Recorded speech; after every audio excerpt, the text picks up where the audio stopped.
Yo, it's Captain coming at you.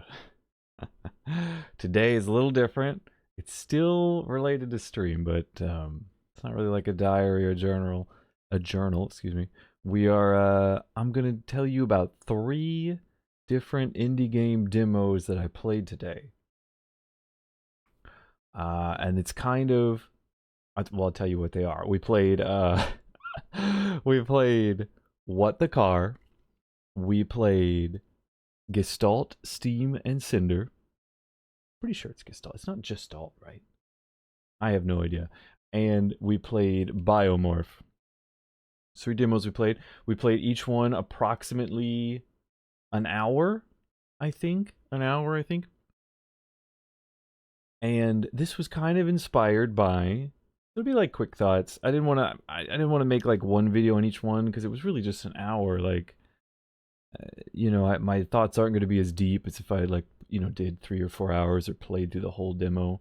Although we did get through the whole demo on What the Car, and I don't think it was actually a full hour, um, but it was closer. It was like rounded up to an hour.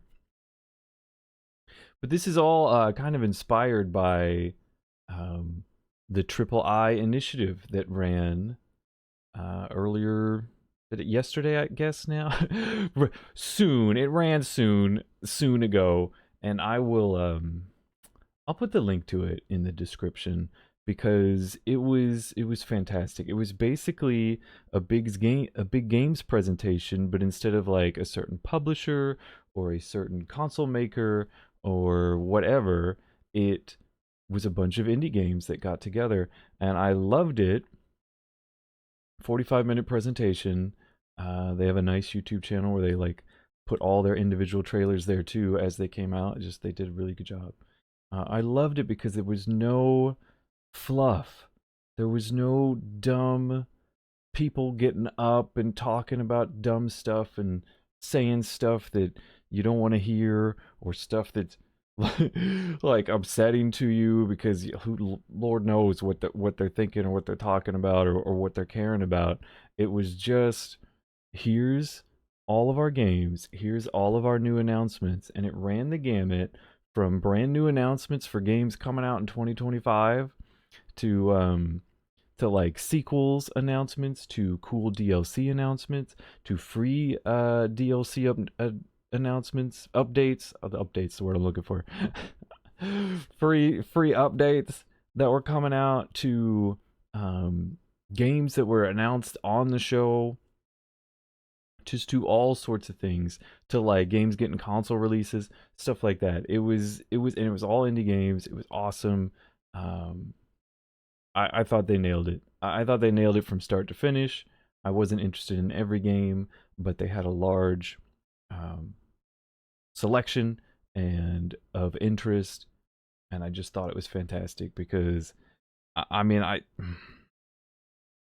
want this to be about the 3 games, but I mean indie games are where it's at, man. The more you see, I mean, AAA and whatnot, and big budget games and big corp games could be successful and could be good, and there's nothing wrong with them.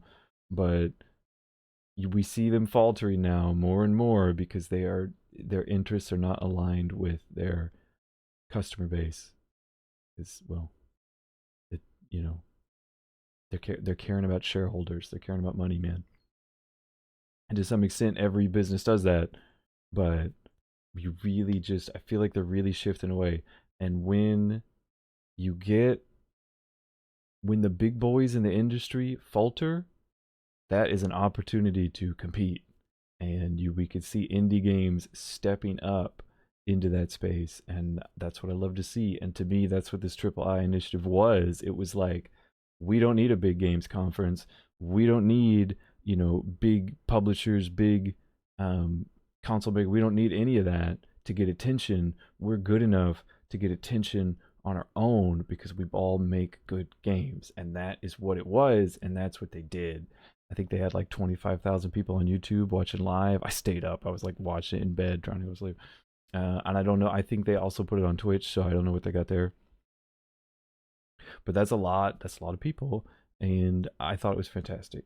I could look it up to tell you how many views the thing's got now, but it's not relevant. It's not relevant. This is supposed to be the preamble. But it inspired me. I've been wanting to play a demo of a game, and one of the games I listed was not in the AAA initiative. The other two were. I've been wanting to play a demo of a game, and I saw that and it inspired me, and I looked through, and they have like a Steam page, and not the whole thing's not about demos, it's about announcements, but a couple of them did have demos that I wanted to play. And I was like, you know what? I'm gonna play all three. We're gonna try to see all three and just have like a fun demo night. And it was great, and I enjoyed it. So that's kind of the inspiration of the video and why we did what we did. And now I want to tell you about the three games, and we'll try. Will we get a super long video again? I don't know, man. The first game we played was What the Car. Oh, geez, should I tell you who it's by? Okay, well, I'm gonna have to look that up. Oh no, this is why Captain is not prepared. All right, What the Car. Luckily, I had the Steam page here next to me. Hopefully, it's not making sounds. What the Car by Triband. It's coming out. It's slated for September this year. This game was a silly, fun game, and the trailer of it was absolutely absurd, and it's what made it like. And on the AAA initiative, they were like, "Play the demo now," and I was like, "I gotta play this. I have to play this." It is essentially like it's like a mini game. It's like a physics game where you got like one button, and it's just about a car, and it's goofy graphics. This is a talkie video. I'm not cool enough to have editing and stuff, so just you're gonna have to. I don't know. We'll see how this goes. It's got goofy graphics. It's got a goofy sense of humor, and it's it's like those kind of physics goofball games that you see like that have been popping up, like Human Fall Flat and Goat Simulator. It's got that kind of attitude, but you're this car, and it's like a little micro game challenge, and it says go, and it says this is the type of car you have. You're a car with legs, and so you got to run, and you got to try to. They're all like little races. They're all little time trials, and it's all like do it as fast as you can. Puts it on a leaderboard. It shows you the week leaderboard, and the overall leaderboard, and they don't last too long. And you see what you do. But the crazy part of the game is what happens next. You go to the next level, and it's like, well, now you're a car with rockets. Now you're a car on office chairs. Now you're a car that's also a shark. Now you're a car jumping on a trampoline. Right now, it's absurd. It's everyone's crazy and silly and funny, and it's just that kind of absurdist humor in the game that makes it really fun and exciting to see the next thing. And then it gives you the leaderboards to give you like that competitive edge. There was like collectibles in the levels where you could get like a card. There was a bronze, silver, gold for how well you did, and so you could go for the gold, and then you could go for the leaderboard. And I don't usually play like the leaderboard type games, but the ones that I have seen are they're much more serious. They're more like, well, I guess like like the Excitebike games, or I don't think specifically that brand, but that like genre. And then or it's like a platform, like a parkour game, and it's those kinds of things. They're kind of like serious, and then they have the leaderboards. But this one was just silly and crazy and fun, and it's got that. And I could see it. I don't know if they're gonna do it, but I could see it like every day they have a different featured one that's like, here's the one you should compete in the leaderboards for today. It's distracting me. I've got that trailer next to me. You compete in the leaderboards today.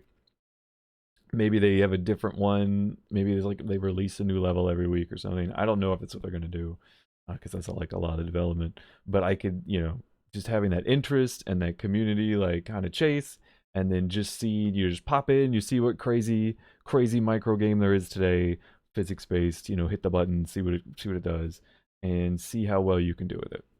I don't know. Seem great, seem casual, seem fun. Love the idea. Apparently, it's by the same guys who did What the Golf. People told me in chat. It's by What the Golf. So, and that was just as silly and fun, apparently. So, there you go. That's the first one. And it was a fun way to start things and do things. All right. The second one. All right, I got to pull this one up. The second one we played was Gestalt Steam and Cinder by, hold on, this live by Metamorphosis Games. This one does have a publisher, but it's in the I don't know. Lord only knows how you define indie games anymore. Whatever. I have been following this game for what seems like 10 years.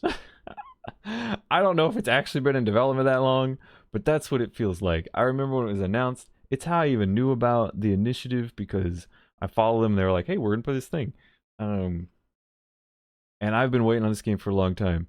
This game, and it's actually coming out May 21st, so like pretty soon. This is a Metroidvania. Our last game is a Metroidvania as well. This is a Metroidvania game. It's got beautiful pixel graphics. It's got beautiful animations, just like really nice animations. I had to appreciate them. It has got a like an iconic flame red-haired heroine. It's like I don't, and she looks, how do I explain this? It's like a steampunk, this is why you should have pictures. It's a steampunk aesthetic, right? But she's like the classic adventurer. She's got like the big hat, she's got leather on, she's got a sword, she's got a gun, she's got like a pistol. And she looks awesome. She looks like an adventurer. And what surprised me about this game was that it was a lot more like hardcore in the story. It's like a Doom story. It's like demons invaded and we got power armor, but we had to drink the demon blood to use it, and then we killed all the demons with it. But then we turned into demons, and you're like, holy shit, this is intense.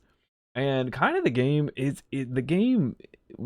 My thoughts on the game is it surprised me in that there was just it was heavier. There was more to it than I thought. There was more mechanics than I thought. There was more systems than I thought. There was like it was very RPG. There was a lot more story than I thought. There was a lot of talking. It was almost too much talking for me. I was like, man, I just want to play the demo, and there's like these people talking and doing their stories, and you know all this clearly all this world building's going on. They're using all this proper nouns. I don't know what they are, and none of that's bad things. It really surprised me. Like I'm used to Metroidvanias where you don't. I'm used to like the Metroid end, not the Castlevania end. So it's you're out and there's no one there and everyone's dead. You're on the spaceship and everything's like very environmental and not you're not talking to people. You're not having conversations in the middle of gameplay and whatnot. Um, but what I will say is that the gameplay was good. The story did seem to be interesting. It was more of a deliberate style game. You had like a front dodge and a back dodge on two different buttons because they were important enough to have on different buttons. It was weird to have them on B and right on left trigger.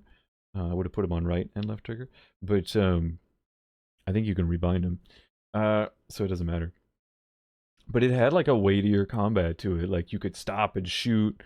You could hit the slashes. It had like a intense upgrade system that you could go through with putting ability points in. You could level.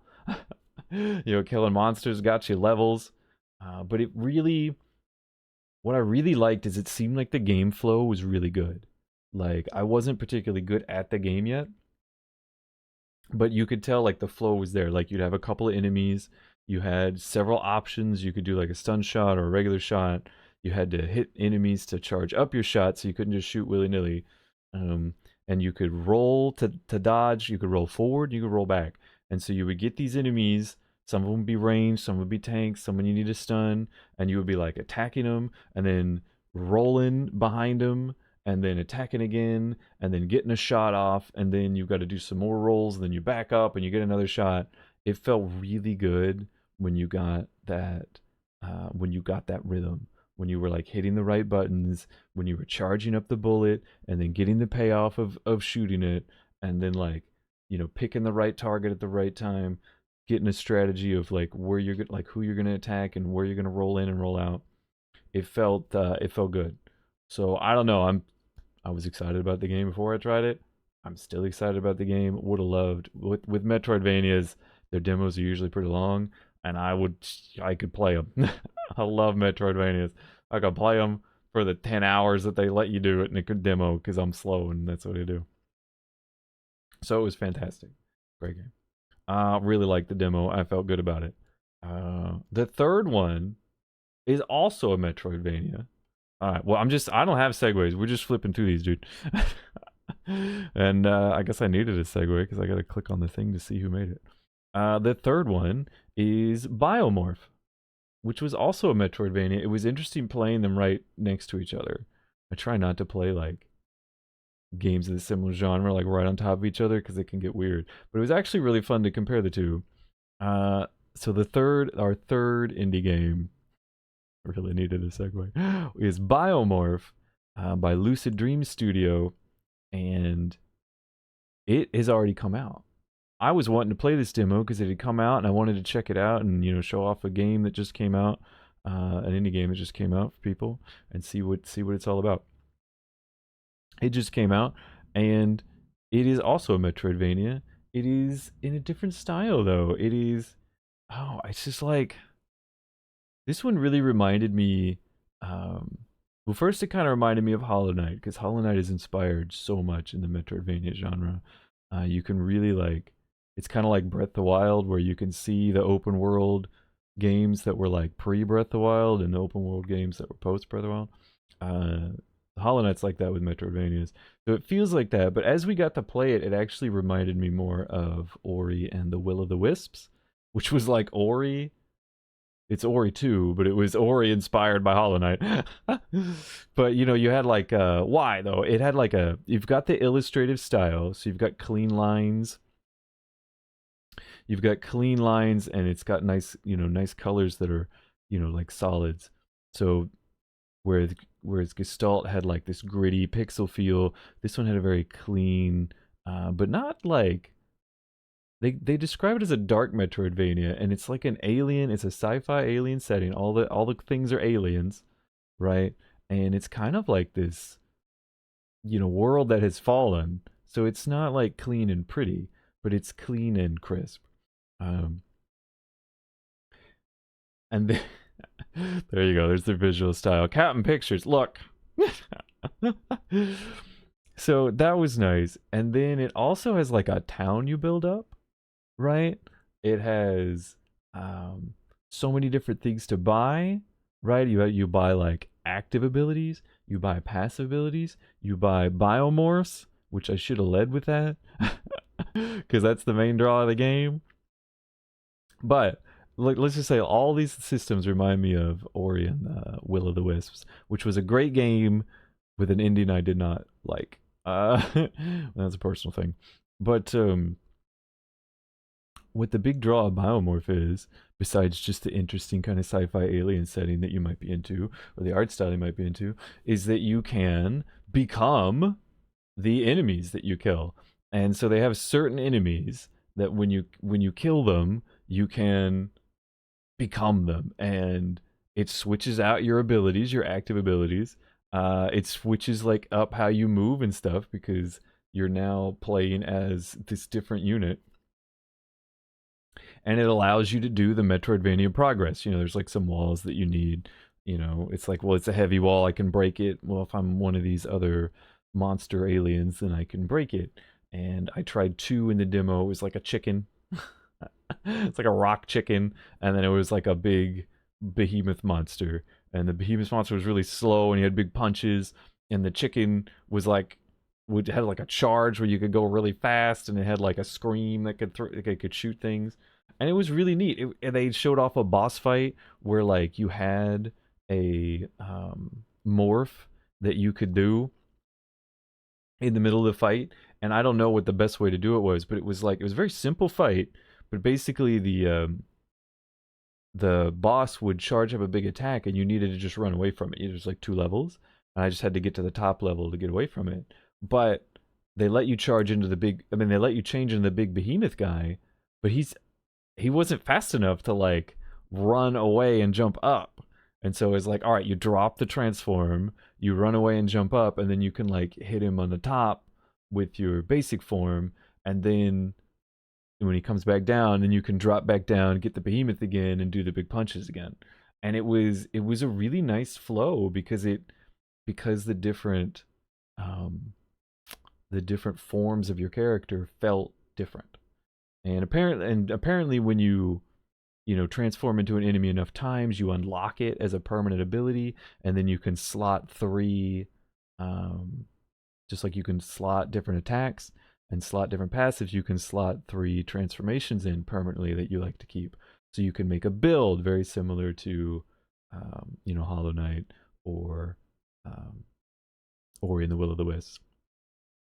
And I was like, yo, that's a lot of nice customization, a lot of nice things to do. It felt good. They really showed me what was cool about the transforms besides just, oh, there's a door I needed to be a transform for. So the transform is the key, and then I do my transform, open the door, and it's over. No, they showed me like it was cool in combat. It was interesting to change in combat. That was really fun. And then and then they show you there's a town, and you get to build things in the town, and you get to collect things and help. There's like a whole cast of characters that you help out. You like talk to your 2 arms, and I thought it was fun. I thought the humor was fun. The writing, I don't know. I was half there, half not on the writing. Kind of like on Gestalt. It was like really heavy writing, but there was a lot of it. So this one, it was lighter and it was simpler, but I did really appreciate the humor. They got me with jokes several times that I enjoyed. So I thought it was excellent too. I was like, man, it was nice to play these 2 Metroidvanias right next to each other and see how different they are. Especially because it felt one was very inspired, but one was very post Hollow Knight and what's come out since then. Particularly, I could see like Hollow Knight, Will of the Wisps, and then this one, and then one was very much like more like in the Castlevania area where you're like leveling up and you're like working through like skill trees, and it's like gritty and edgy. It was quite nice to play the 3 of them together, or the 2 of them together. But that's that's kind of how I feel about it. I liked all 3 of these games. I don't know. Maybe I'll drop links to all of them. I might as well, right? I'm gonna link the Triple I Initiative. I love the Triple I Initiative. Thought that was great. I just love new ideas and interesting things. It reminds me of when I was a wee lad and games felt like they had endless potential. That's why I felt watching that initiative again, and when I think about indie games in general. So I loved playing these 3 today. I'm just doing like a quick 1 hour at each one, and so I thought I would share it on the video of here's my like thoughts and impressions of each one of those. Maybe check them out. Maybe not. Maybe just think about them. Maybe just think about indie games. I don't know. I thought that's what I do. I don't know. I don't know if it works super great as a video, particularly if I'm not like showing them off. But these are the videos I've been doing, and so that's how I decided to do it. So I hope you enjoyed. I hope you enjoyed my thoughts and ideas and what's going on in my commentary, my recap on these things. I hope I don't know. I hope you think about indie games. And that's pretty. I'm gonna outro forever. Thank you for watching the video. I hope you enjoyed it. I hope you have a lovely rest of your day. I don't know. Tell me about what indie games you've played recently, or thought of, or just love, or what was your favorite thing from the Triple I Initiative, or just the favorite thing you found. Talk about it. Let me know. I'd love to know. But that's all I got for the video. Have a lovely rest of your day. Have a good one, and I'll catch you in the next one. Goodbye. I just like doing it. See you around.